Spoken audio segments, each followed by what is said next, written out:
Online batch voice आ रही है मेरी? Abhilasha, Devendra. Online batch voice आ रही है मेरी? अभिलाषा, देवेंद्र।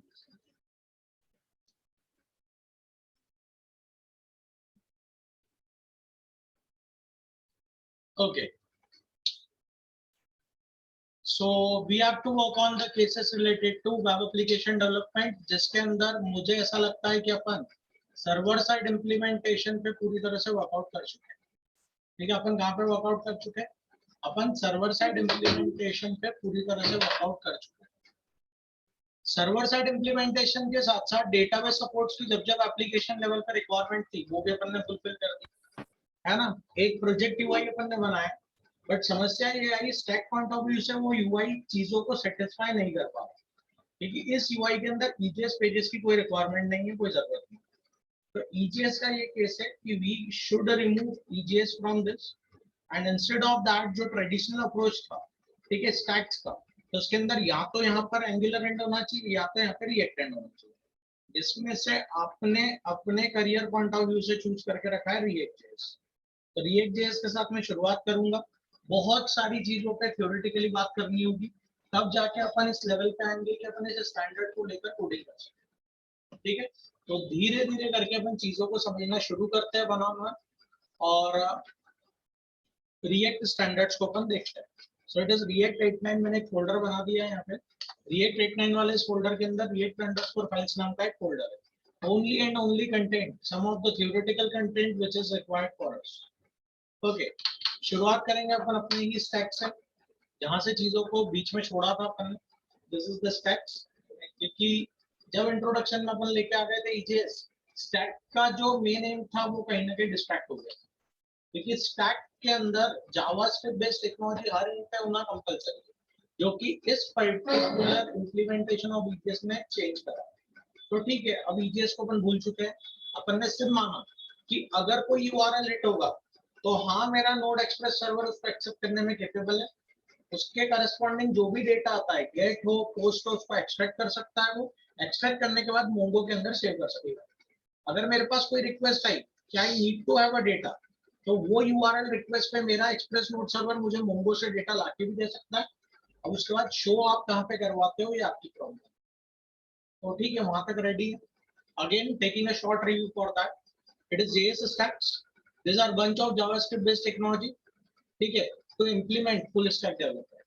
स्टैक्स की फिर से एक बार बात करते हैं। ये जावास्क्रिप्ट टेक्नोलॉजी का बंच है, ये जावास्क्रिप्ट टेक्नोलॉजी का बंच है जो फुल स्टैक डेवलपमेंट के अंदर क्या होगा, interested. Okay, it is a bunch of JavaScript based technology which is interested for full stack development. तो मैंने आपको क्या बोला था, what is full stack development? It is web based application development on every instance. ये web based application का development हर instance पे, front end हो, बैक एंड हो या सर्वर है। क्लियर इतना? अब जो टेक्नोलॉजी इस चीज को डिप्लॉय करने में इंटरेस्टेड होती है वो यूजुअली फुल स्टैक टेक्नोलॉजीज के नाम से जानी जाती है। वही टेक्नोलॉजीज को अपन क्या नाम देते हैं, फुल स्टैक टेक्नोलॉजीज। और अपन ने देखा कि जावास्क्रिप्ट बेस्ड दो टेक्नोलॉजी के स्पेसेस रहेंगे, एक तो मीन स्टैक और दूसरा मन स्टैक, जो फुल स्टैक इंप्लीमेंटेशन कैरी करेगा। प्रेजेंट। मोहित, योगेश, मोहम्मद अदनान, लोकेश, सुदीप, ओमित, पीयूष, अनुराग, नीता, दीपक, विवेक, नीरज, ध्रुव, अमृतांशु, हर्षित, अमिनेश, देवेंद्र, भावना, उन्नति, और कोई स्टूडेंट है जिसका नाम है?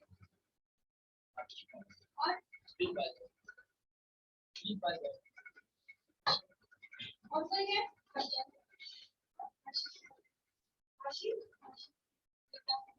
आप लोग सब टीम बना रहे हो? देवेंद्र कुमार,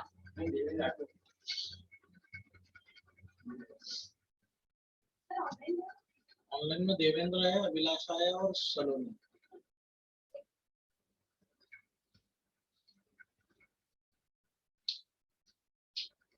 क्लियर है?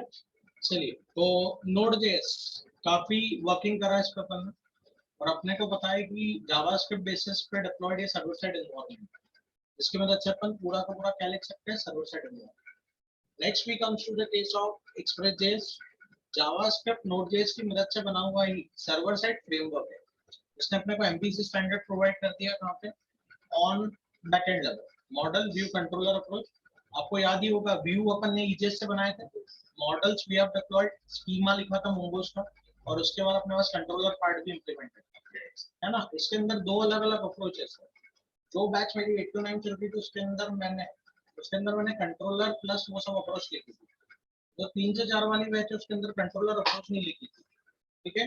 तो वो जो इनका प्रोजेक्ट है जो इन्होंने बनाया था 8 to 9 में, है ना, वो 8 to 9 वाला प्रोजेक्ट मैं आज जो नया बैच फोल्डर बनेगा उसके अंदर ऐड कर दूंगा। तो आने वाले 1-2 दिन जब अपन ES6 पढ़ रहे हैं, तो ES6 बेसिक जावास्क्रिप्ट ये दो स्टैंडर्ड थोड़े से बदलेंगे, तो वो जब तक पढ़ रहे हैं आपके पास सफिशिएंट टाइम है कि आप वो प्रोजेक्ट को एक बार रिव्यू कर सको और मैंने क्या अप्रोच लिखी है वो आप थोड़ा समझ के रख सको। क्योंकि मैं आपकी बैच में अब ओवरऑल रिएक्ट के साथ जो लिखूंगा वो कंट्रोलर अप्रोच होगा। थोड़ा सा देख के तैयार कर लेना, क्योंकि उतना प्रोजेक्ट आप सबने एटलीस्ट रजिस्ट्रेशन वगैरह सबने कर लिया था। 3 से 4 वालों से बात करना, वो 3 से 4 वाले वो देख लेंगे तो उनको चीज क्लियर हो जाएगी, ठीक है। तो आपकी बैच में वो कंट्रोलर अप्रोच ही लिखी जाएगी, ठीक है। और जो 8 to 9 वाले हैं इनके प्रोजेक्ट्स अगर देखोगे तो तुम्हारे से थोड़े से ज्यादा बने हुए, क्योंकि तुमको पता है अपनी बैच के 5 दिन पूरे खराब हुए, तो इनका प्रोजेक्ट थोड़ा सा ज्यादा डिप्लॉयड है। तो टॉपिक जो तुम्हारे नहीं हुए है, परेशान नहीं होना है। ये बैच एंड होगा जिस दिन रिएक्ट का, आखिरी के 4-5 दिन में वो काम करवा दूंगा बच्चा। क्लियर है तुम्हें? चलो, तो Node we have introduced with, Express we have introduced with, now comes to be the case of Mongo. तो ये एप्लीकेशन लेवल डेटाबेस था जो जेसन फॉर्मेट में डिप्लॉयड था। पूरा डेटा अपन जेसन फॉर्म में मैनेज करके बल्क अमाउंट ऑफ डेटा को एप्लीकेशन लेवल पे स्टोर करते थे। मोंगो का सपोर्ट दो तरीके से लिया जा सकता है, एज सबसे पहले और डेटाबेस इंस्टेंस, जैसे डीबी अपने को मिला था जब अपन ने मैन्युअल मोंगो CLI पे काम करा था, तो डायरेक्ट फंक्शंस लिखे थे और सब कुछ चल रहे थे, तो वो काम अपन कर सकते थे। बट आज ट्रेंडिंग रिक्वायरमेंट से कि मोंगो स्कीमास पे काम करा था, तो दोनों ही बैचेस में मैंने मोंगो स्कीमा ही लिखा है ताकि मोंगो के अंदर वैलिडेशन वगैरह आपको डेटाबेस लेवल पे मिल सके। वैसे मोंगो स्कीमा लेस होता है, बट आप चाहो तो मोंगो में स्कीमा वैलिडेशंस लगा सकते हो। तो वो अप्रोचेस मैंने दोनों बैच में कॉमनली पढ़ा हुआ। Is it clear? चलिए, जिसके लिए अपन अभी मर्ज हुए हैं ये मेन कॉन्सेप्ट्स, एंगुलर CLI और रिएक्ट के, ये वही डॉक है जो बहुत पहले आपको दिया था इनिशियल, जो अपन ने first lecture of mean one में लिया था, है ना। इसमें एंगुलर की बात करी गई थी। It is TypeScript based UI development framework which is used to generate what UI for web based application by following all real world requirement. The same implementation is written below, but उसमें एक चीज लिखी हुई है, it is ES6 based JavaScript library। ये ES6 के basis पे बना है और एंगुलर किसकी मदद से बना हुआ है, टाइपस्क्रिप्ट। यार ये दोनों जो माइनर डेफिनेशंस लिखी थी जस्ट फॉर अंडरस्टैंडिंग, ये दोनों ही आज रियल वर्ल्ड के UI डेवलपमेंट फ्रेमवर्क्स है। दोनों एक दूसरे के रियल वर्ल्ड में सबसे बड़े कॉम्पिटिटर्स हैं। दोनों एक दूसरे को कम्पीट करने के लिए डे टू डे लाइफ में अपने आप को फ्रीक्वेंटली अपडेट कर रहे हैं। इसके अंदर चेंजेस बहुत फ्रीक्वेंट है। अब ये जो चेंजेस फ्रीक्वेंटली आ रहे हैं यहाँ पे, उससे अपने को प्रॉब्लम नहीं है, but the major concern is that कि अल्टीमेटली दोनों का स्ट्रक्चर, दोनों का वर्किंग सिनारियो वो कैसा है यार। तो दोनों का वर्किंग सिनारियो, दोनों का लिखने का अप्रोच एक दूसरे से पूरा अलग है। क्यों? कोर टेक्नोलॉजीज ही अलग है। एंगुलर किसकी मदद से लिखा हुआ है, टाइपस्क्रिप्ट। जो एंगुलर की बैच है उसमें मैं टाइपस्क्रिप्ट के साथ शुरू करूंगा एंगुलर, और जो रिएक्ट की बैच है वो किससे शुरू होगी, ES6। तो आपसे कोई पूछे what is React, you have to give only one answer, it is JavaScript ECMAScript 6 standard. वो ECMAScript स्टैंडर्ड जो 2015 में लॉन्च हुआ था, उसके बेसिस पे बना हुआ ये UI डेवलपमेंट लाइब्रेरी है। एंगुलर फ्रेमवर्क है, ये क्या है, लाइब्रेरी। ये लाइब्रेरी है, तो ये भी UI बनाएगी सभी रियल वर्ल्ड ट्रेंडिंग रिक्वायरमेंट्स को फुलफिल करते हुए। सर तो लाइब्रेरी और फ्रेमवर्क में डिफरेंस क्या है? यार दोनों का स्टैंडर्ड अलग है। फ्रेमवर्क मतलब जब बात होती है, फ्रेमवर्क के अंदर ये कैसा रहता है कि उस एप्लीकेशन को लिखने का एक स्पेसिफिक स्टैंडर्ड होता है। जैसे अगर किसी नॉर्मल फ्रेमवर्क की बात करें वो MVC आर्किटेक्चर बेस्ड होता है। MVC का मतलब model path will be separated, view will be separated, controller that is business logic in it will be separated. Angular की बात करोगे तो वो ऐसा बोलता है कि I have a framework architecture. वो एंगुलर फ्रेमवर्क है। फ्रेमवर्क का मतलब वहां पर कंपोनेंट्स को लिखने के लिए आपको अलग डायरेक्टरी मिल जाएगी, है ना। कंपोनेंट पे कॉन्फ़िगरेशंस आप अलग से हैंडल करोगे, ठीक है। तो उन्होंने एप्लीकेशन को क्या करके रखा है, डिस्ट्रीब्यूट, जो कि आपको डिफॉल्ट रिएक्ट के अंदर कभी नहीं मिलता, है ना। दूसरा, रिएक्ट के अंदर जितनी भी फंक्शनलिटीज है वो एक जावास्क्रिप्ट लाइब्रेरी फाइल जैसे आप लिंक करोगे उसकी फैसिलिटी आपको डायरेक्ट मिल जाएगी। तो एंगुलर जैसा नहीं है, पूरा का पूरा प्रोजेक्ट एनवायरनमेंट बनाना पड़ेगा और उसके अंदर वर्कआउट करना पड़ेगा। तो ये तो अपने को जब क्लियर होगा जब अपन कोर टेक्नोलॉजी के अंदर मूव ऑन करेंगे। अपनी इस बैच का एम था रिएक्ट जेएस पे जाना, तो बस अपन रिएक्ट जेएस पे स्विच करते हैं और उसको देखने की शुरुआत करते हैं। तो मैंने इसको क्लोज करा, बैक पे, इससे तो आप अवेयर हुई। ट्रेडिशनल अप्रोचेस जो भी थी उसको हटा के अपन ने क्या कर दिया, एक नया अप्रोच का एड ऑन, जिस नए अप्रोच के अंदर अपन ने यहाँ पे क्या एड ऑन करके रखा हुआ है, Angular approach for the working और React approach for the working. तो इस एंगुलर और इस रिएक्ट यूआई पे अब अपने को क्या करना होगा, क्लियर है इतना, ठीक है। तो अगर इन अप्रोचेस को अपने को वर्क करना है तो आप बोलोगे sir how to manage the cases. देखो, रिएक्ट की शुरुआत करते हैं अपन एक बेसिक डेफिनेशन के साथ, फिर आएंगे अपन रिएक्ट फीचर्स पर, रिएक्ट की अंडरस्टैंडिंग मान ले, फिर अपन ये देखेंगे आज रियल वर्ल्ड में रिएक्ट किन किन एप्लीकेशंस के अंदर यूज होता है एंगुलर के कंपैरिजन में। इसके बाद फिर रिएक्ट और एंगुलर का कोड टेक्निकल डिफरेंस देखेंगे। तुम मेरे से पूछते हो ना सर एंगुलर क्यों, रिएक्ट क्यों, दोनों में से क्या करें, अरे मेरे पास नहीं उस चीज का आंसर। क्यों, मैं दोनों के एडवांटेज डिसएडवांटेज आपके सामने रखता हूँ, आप खुद भी जस्टिफाई नहीं कर पाओगे दोनों में से किस पे काम करना। अरे क्योंकि दोनों की रिक्वायरमेंट्स है, दोनों की ही रिक्वायरमेंट है ना। मैं हमेशा एग्जांपल देता हूँ कॉर्पोरेट ट्रेनिंग के। मेरा अभी सैटरडे या फ्राइडे तुम आए थे मेरे पास, उस समय मेरा विप्रो का इंटरव्यू चल रहा था, हाँ, उसके अंदर मैं सिलेक्ट हुआ। उसने मेरे से दोनों का इंटरव्यू लिया, रिएक्ट भी पूछा एंगुलर भी पूछा। तो अब आप समझ सकते हो वो एक ही कंपनी है, उसके अंदर उन्होंने ही बंदे रिक्रूट करके रखे, वो दोनों पढ़वाना चाह रहे, रिएक्ट भी एंगुलर, मतलब दोनों के प्रोजेक्ट उनके पास। सीधी सी बात है। तब इनका ट्रेनिंग स्टार्ट होगा और 8-10 दिन बाद, तो खैर वो पार्ट टाइम ट्रेनिंग है, 3 घंटे रोज रहेगा।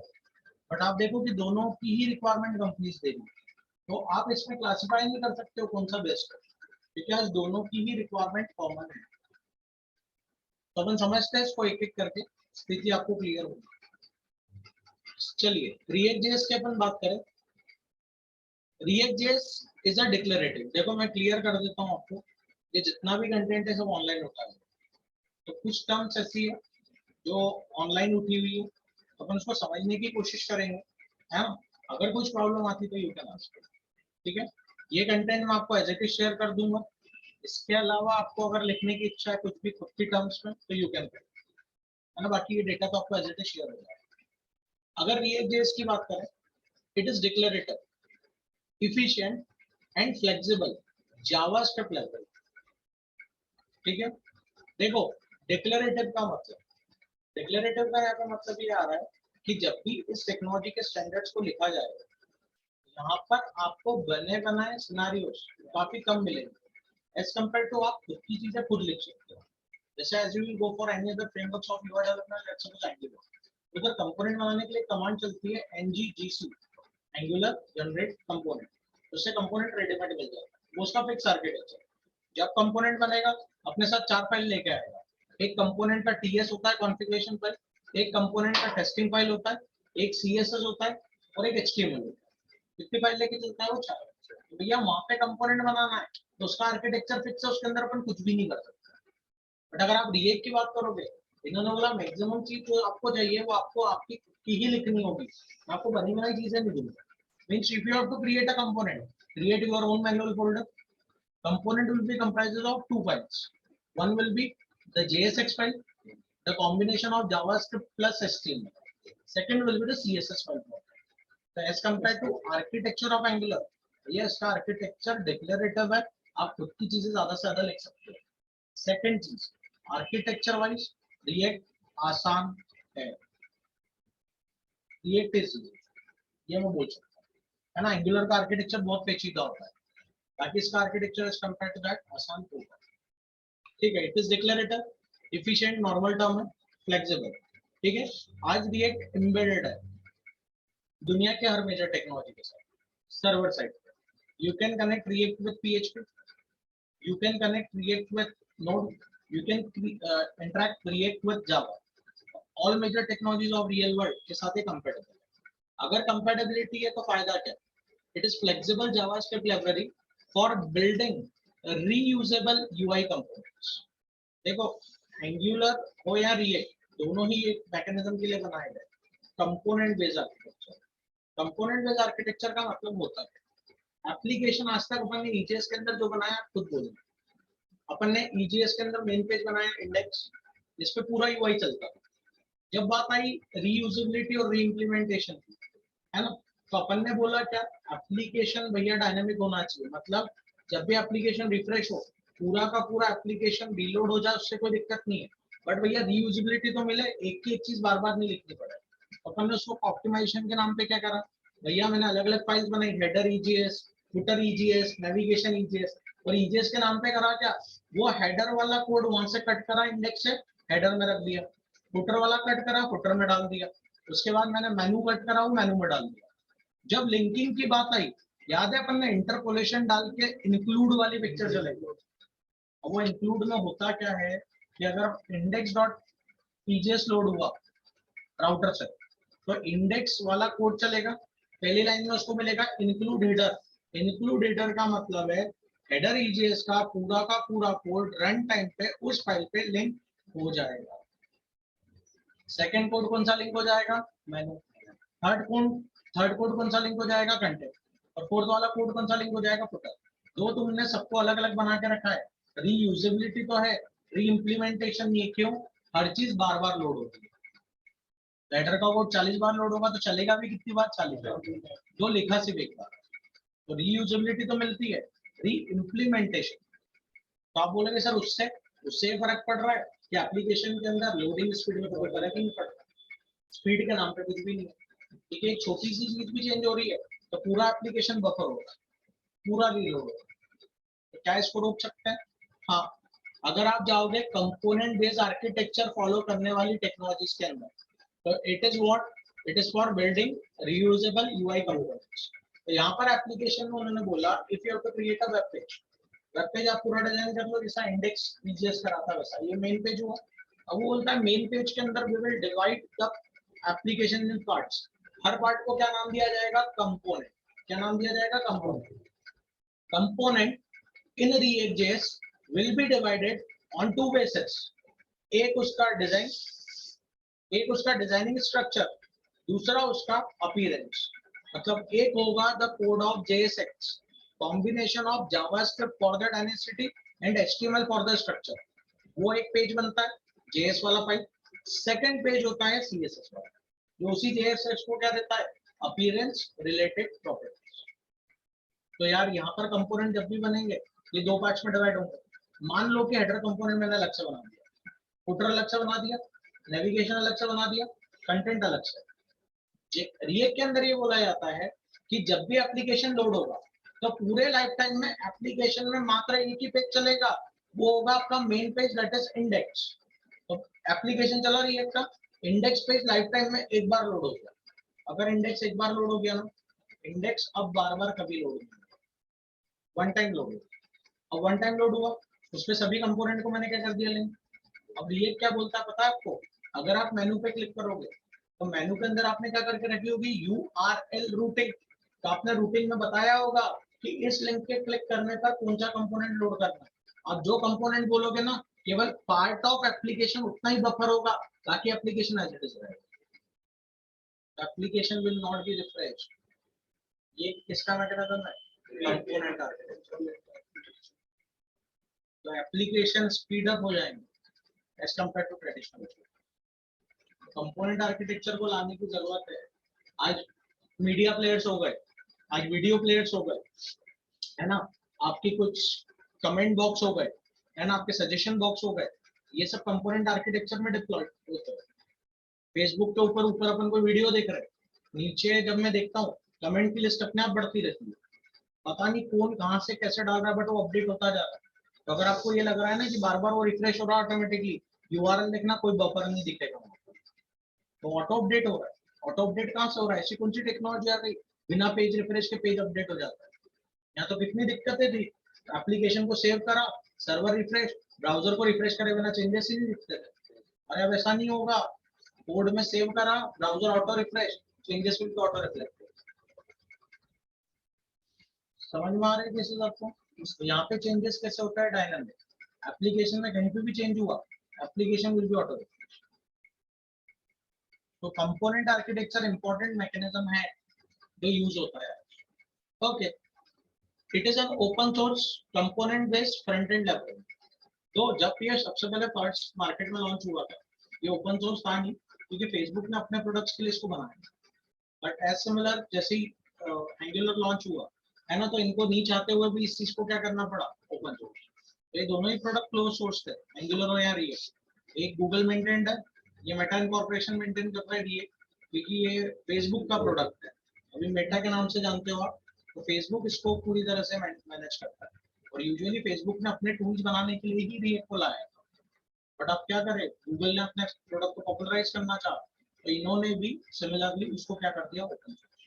तो हाँ, अब बोल सकते हो आप open source component based front end library which is responsible for only view layer of application. View मतलब UI पार्ट बनाने का काम करता है एप्लीकेशन लेवल पर। अब आगे, it was initially developed and maintained by Facebook, ठीक है, and later used in its product like WhatsApp and Instagram. WhatsApp में भी ये टेक्नोलॉजी आपको मिल रही है, at the same time you are getting what? Instagram also publish। UI component बनाने का इसका काम है, ये पूरा डेवलपमेंट आपको प्रोवाइड करेगा। इसकी जो ऑफिशियल साइट है वो react.js org, ठीक है। ये डॉक जब का बनाएंगे तब का अपडेटेड वर्जन यहाँ पे लिखा हुआ। अपना काम रहेगा इसको हैंडल करने का। मैंने इसको करा copy, moving to the browser,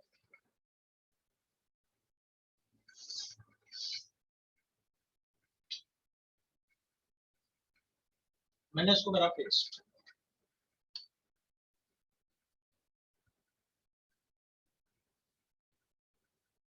ठीक है, it is the case react.js org का मैंने एप्लीकेशन पेज ओपन करा, ठीक है। इट इज react.js, यहाँ पर इससे रिलेटेड डॉक्यूमेंटेशन, इससे रिलेटेड बेसिक ट्यूटोरियल्स, एग्जांपल्स आपको इस साइट पे पूरी तरह से मिल जाएंगे। तो कोशिश करना, कोई भी चीज वगैरह पढ़नी है अगर आपको, तो यहाँ पर आप डॉक सेक्शंस के अंदर ट्यूटोरियल्स में जाके चीजें विजुअलाइज कर सकते हैं। तो एक लेवल तक आपको इसकी हेल्प मिल जाएगी। ठीक है, अब मैं गया फिर से ऑनलाइन और मैंने यहाँ पे सर्च करा रिएक्ट, ठीक है। इट इज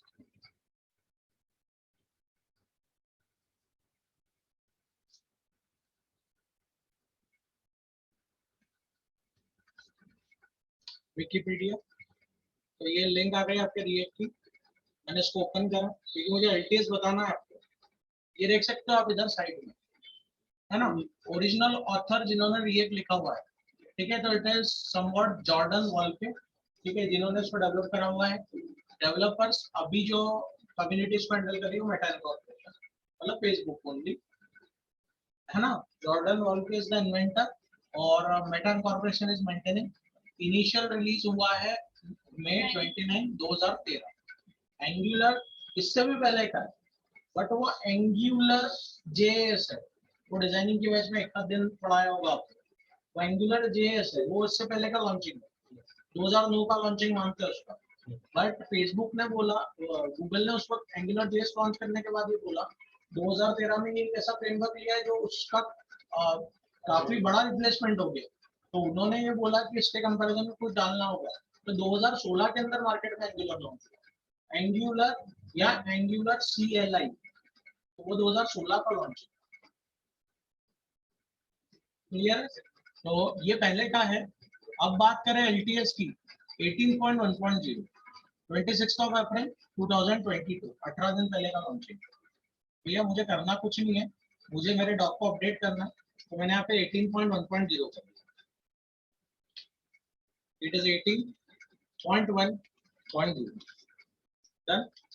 और भैया कुछ डॉक्यूमेंट रिलीज के लिए अगर आपको चाहिए हो केस, तो मैंने आपके सामने लिंक डाल दी है, इसको ओपन करके देख लेना, तो आपको ये सब सिनारियोज मिल जाए।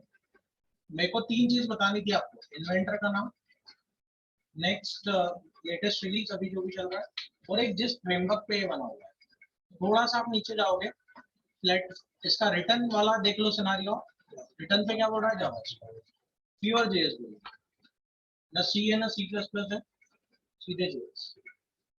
और जेएस का कौन सा स्टैंडर्ड, ये आता है। रिएक्ट का एक ओवरव्यू बन रहा है, थोड़ा सा चीज समझ में आ रही है, ठीक है। डेफिनेशन कुछ तो आपको बता पा रहा है कि रिएक्ट क्या है, क्लियर हो रहा है, स्टैंडर्ड बेसिक, ठीक है। अगर ये सिनेरियो है तो अब बात ये आ जाती है यार, मैंने माना ओपन सोर्स है, जेएस लाइब्रेरी फॉर्मेटिंग है, कंपोनेंट आर्किटेक्चर है, flexibility, connectivity with almost all major database, ये सब मैंने ऑब्जर्व करा है ना। आर्किटेक्चर वाइज आसान, ये सब मैंने फीचर वाइज देखने की कोशिश की। तो इसके बाद भी मुझे अब एक सीन चाहिए कि this is React JS, this is the market implementation, then why to use this particular React, ठीक है। तो कोई आपसे पूछेगा रिएक्ट क्यों, तो I will give you a scenario for that particular. सबसे पहले वो बोल रहा है the main objective of React.js is to develop user interface that improves the speed of apps। मैंने अभी आपको ये चीज समझाई, लेकिन नॉर्मल अप्रोचेस आप ट्रेडिशनल फॉलो करोगे तो उसके अंदर गड़बड़ी तो है, क्योंकि उसके अंदर रीयूजेबिलिटी तो मिल जाती है बट री इम्प्लीमेंटेशन ऑफ सिनेरियो नहीं है, तो कंपोनेंट फॉर्मेट पे शिफ्ट करना पड़ेगा, तभी ये फीचर मिलेगा। Is it clear? तो आपसे पूछा रिएक्ट क्यों, तो ये पॉइंट ऐसे कैसे याद करके रखने हैं, समझा जा सकता है बट बोलने के समय रटना ही पड़ेगा कि क्या बोल के हम, तो ये आप क्रैम करिएगा। अगर आप में से कुछ लोगों के इंटरव्यूज बचे हैं जिनका भी सिलेक्शन नहीं हुआ तो उन लोगों को ये याद करके जाना है ना। जो लोग काम करना शुरू कर चुके हैं अपनी प्रोफाइल्स पे, तो उन लोगों को ये सब अब समझना है अच्छे से, ताकि जब इन प्रोजेक्ट्स पे काम करने की बात आए तो आपको दिक्कत नहीं, ठीक है सर। चलिए नाउ इट यूजेस, टेक्निकली एक बहुत बड़ा difference, virtual dome. Angular CLI works on real DOM, it works on virtual DOM।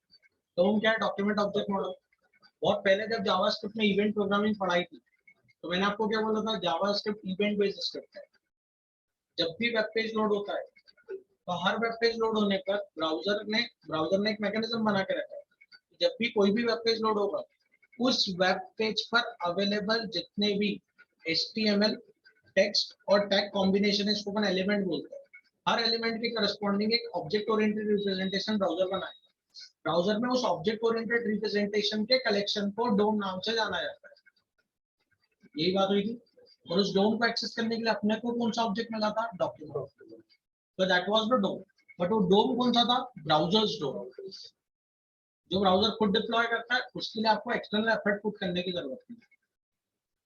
React ने बोला कि अगर ब्राउजर डोम पे काम करने की बात आई तो क्या करना होगा, एप्लीकेशन लेवल पे कुछ भी छोटा चेंज हुआ, सबसे पहले मैं ब्राउजर को बोलूं कि भैया देखो ये चेंज हुआ है, फिर ब्राउजर उसको डिटेक्ट करे, उसके करस्पॉन्डिंग रिस्पॉन्स ऐप पे दे। तो यार भैया मेरे लिए ये चीज हर छोटे काम को लेकर, एक पैरा में कलर बदला, एक कंटेंट चेंज हुआ, हर बार ब्राउजर को रिफ्लेक्ट करना पॉसिबल नहीं हो पाएगा। तो रिएक्ट ने बोला जिनको काम करना है करने दीजिए रियल डोम पे, हम लोग तो वर्चुअल डोम पे काम करेंगे। वर्चुअल डोम मतलब रिएक्ट एप्लीकेशन का मैकेनिज्म है, वो अपनी इन्वायरमेंट के साथ खुद का डोम लेके चलता है। उनका पूरा एप्लीकेशन जो बनता है वो खुद के डोम पे बनता है, इसलिए उसको वर्चुअल डोम बोला जाता है। खुद के डोम पे एप्लीकेशन बनने से क्या फायदा, एप्लीकेशन लेवल पे 25 चेंज हुए, वो 25 बार ब्राउजर से कम्युनिकेट करने में इंटरेस्टेड होता है, बोलता है मैं 25 के 25 चेंजेस लूंगा, ठीक है। सबसे पहले एप्लीकेशन लेवल पे उसको कैरी करूंगा, कैरी करने के बाद मैं पूरे चेंजेस की इंफॉर्मेशन को खुद कंपोज करूंगा अपने डोम पे, और फाइनली जो मेरा डोम है वो एक बार एट लास्ट और एप्लीकेशन एग्जीक्यूशन किससे कम्युनिकेट करेगा, ब्राउजर से। अरे क्योंकि जो दिखेगा वो तो ब्राउजर पे ही होगा, ब्राउजर तो ब्राउजर का ही डोम समझता है। तो उसने बोला मैं हर बार ब्राउजर से कम्युनिकेट नहीं करूंगा, पूरे एप्लीकेशन का मैनिपुलेशन एक साथ कैरी करूंगा, फाइनली किसको रिफ्लेक्ट कर दूंगा, एक बार ब्राउजर। लोडिंग भी कम रहेगी है ना, स्पीड भी एप्लीकेशन का चलेगा। तो ये कंसेप्ट इसका लेके आया वर्चुअल, ठीक है। यहाँ पर आप देखिए जरा, इन्होंने अपने को बोला it uses virtual DOM JavaScript objects, यहाँ पर मैंने बोल दिया which improves the performance of app। The JavaScript virtual DOM is faster than regular DOM. इसको टेक्निकली और डिस्क्राइब करा गया है फीचर्स के अंदर DOM. तो ये सिर्फ किसका आंसर मिल रहा है अपने को, फीचर्स का नहीं. Why we are using React? अभी क्यों फास्ट करेगा, क्यों नहीं, इसके आंसर्स अपने को मिलेंगे. आगे बढ़ते हैं. We can use React.js on client side as well as server side. ठीक है. With other frameworks, it uses component and data patterns that improve readability and helps to maintain larger apps. तो कहीं ना कहीं अपन ने ऊपर जो डेफिनेशन में लिया था उसमें इन चीजों पे बात करी. तो कोई आपसे रिएक्ट के बारे में पूछे तो this will be a sound definition for that. इस लिंक को एक बार जाके कॉपी के अंदर इसकी इंफॉर्मेशन लिख लेना. इन्वेंटर का नाम, इन्वेंशन ईयर, उसके बाद लेटेस्ट वर्जन, उसके बाद जिस प्लेटफॉर्म पे बना हुआ है नोट करके आप रख लेना ताकि इन फ्यूचर आपसे कोई पूछे तो आपको वही याद रहे. रही बात व्हाई, तो ये 3 पॉइंट्स अभी आपने यहाँ पे लिखे जो आपको क्लियर है ना सभी को. अब देखो आप, अगर ये रिएक्ट का इम्प्लीमेंटेशन है तो यार इतनी साउंड टेक्नोलॉजी 2013 से 2022 मतलब लगभग 9 साल हो गए. और 9 साल से इसके अंदर मैंने कभी नहीं देखा कि डेप्रिकेशन का कोई कंसेप्ट आया कि भैया ये फीचर नहीं मिल पा रहा है या ये चीज आउटडेटेड होने वाली हो. इस पे ऐसी बात नहीं हो रही है. और फाइनली हर समय अपने आप को अपग्रेड करने में लगे हुए हैं. तो आगे चल के इसका रिप्लेसमेंट इतनी जल्दी मार्केट में मिलना वो भी पॉसिबल नहीं.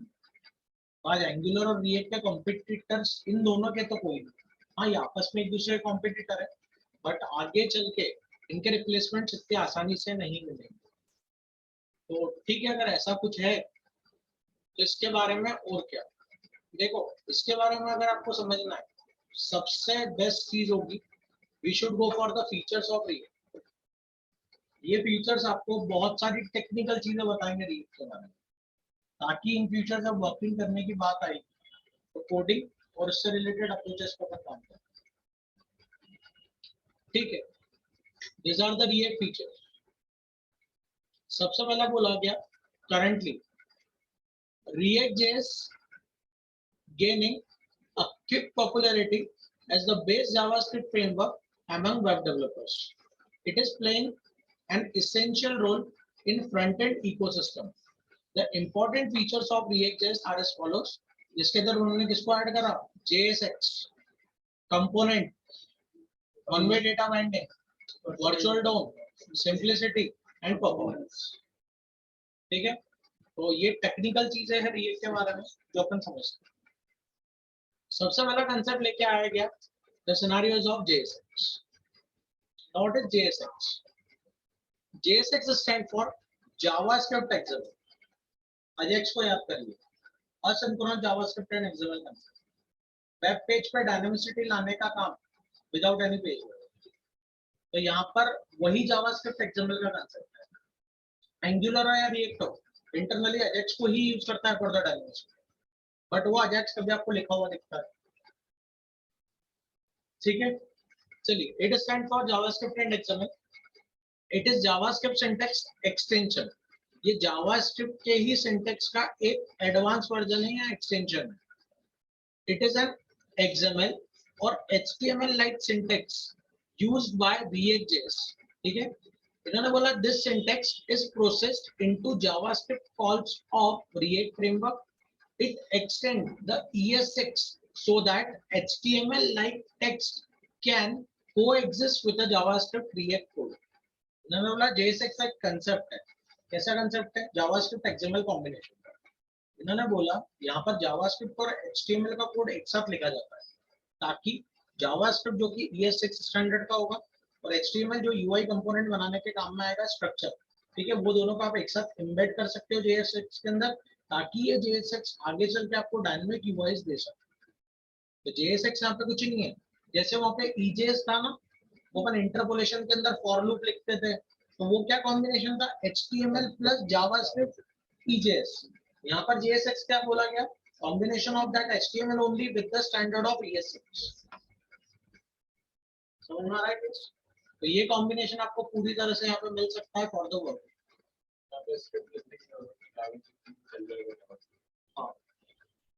यहाँ पर स्क्रिप्ट, यहाँ पर देखो पेजेस तो जावास्क्रिप्ट ही बनेंगे बट यहाँ पे जावास्क्रिप्ट के पेज दो चीज होल्ड करेंगे, डिजाइनिंग भी और HTML. तो HTML को कंट्रोल तुम्हारा JS ही करेगा. वहाँ पर आपको बताना पड़ता था स्क्रिप्ट टैग के अंदर लिखिए, फिर यहाँ पे जावास्क्रिप्ट, यहाँ पे HTML पूरा रेंडर होगा, JS में HTML लिखा है। यहाँ पर स्क्रिप्ट टैग का मतलब नहीं, यहाँ पर लिखने का तरीका पूरा अलग है। वर्चुअल डोम बनेगा, उसके अंदर पूरा HTML होगा। तो ठीक है, अब इन्होंने बोल दिया कि ठीक है ये JSX और इसके कॉम्बिनेशन है, समझ में आ गया अपने को जावास्क्रिप्ट और इसके, इससे फायदा क्या है? देखो उसने साफ चीज बोली थी, it extend the ESX so that HTML like text can coexist with JavaScript reactive। तो इससे फायदा क्या है? इससे फायदा ये है, मान लो आपको एक कंपोनेंट लोड करना है हेडर, तो वो क्या बोलता है मालूम है? हेडर अलग से बना के रख दो जिसमें JSX होगा, आपको जहां इच्छा है ना हेडर को लोड करना है, केवल भैया जाके ये सिलेक्टर लिख दो, दैट्स इट। JSX सिलेक्टर जैसे ये लगाया मैंने किसी भी लोकेशन पे, वहां पर हेडर नाम का कंपोनेंट ऑटो लिख दो। तो रीयूजेबिलिटी, रीइंप्लीमेंटेशन दोनों मिलेंगे कंपोनेंट में। ये स्टैंडर्ड किसने आपको दिया? JSX, JavaScript XML.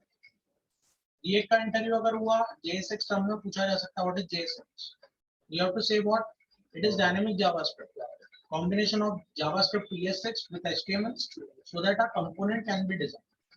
ठीक है, ये आपको कई सारे सिंटेक्स प्रोवाइड करेगा जो एप्लीकेशन लेवल का कोड को रिड्यूस करेंगे। बोलेगा जैसे कि भैया कंपोनेंट अलग अलग बना के रख दीजिए, केवल उसके सिलेक्टर जोड़िए, सिलेक्टर जोड़ते से आपका काम हो गया। Is it clear? So this will be the case of JSX for the project। आ जाते हैं नीचे, नेक्स्ट कंपोनेंट, इस पे मैंने आपसे बात करी थी already. React.js is all about component। React.js application made of multiple components, each component has its own logic, वो JSX part, and controls। Logics और कंट्रोल मतलब वो JSX ही है, along with that इसका UI JSX के अंदर ही बनेगा पूरा। ठीक है, this component can be reused which help you to maintain the code when working with the large scale। अरे बहुत बड़े बड़े प्रोजेक्ट्स पे जब काम होता है, हर पेज को अलग अलग डिप्लॉय करने से बेहतर है कंपोनेंट्स बना दीजिए। जब रीयूज करना है, you can link with the help of selectors. जहां बोलोगे जैसे बोलोगे ये सिलेक्टर्स लिंक ऑफ हो जाएगा।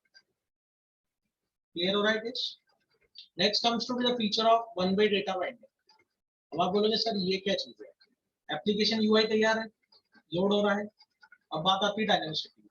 तो डायनेमिसिटी किस चीज के लिए? फ्लो ऑफ डेटा को मैनेज करने, एप्लीकेशन लेवल पे डेटा दिखाने के लिए। तो वो डायनेमिसिटी कैसी? React.js is designed in such a manner that follow unidirectional flow और one way data binding।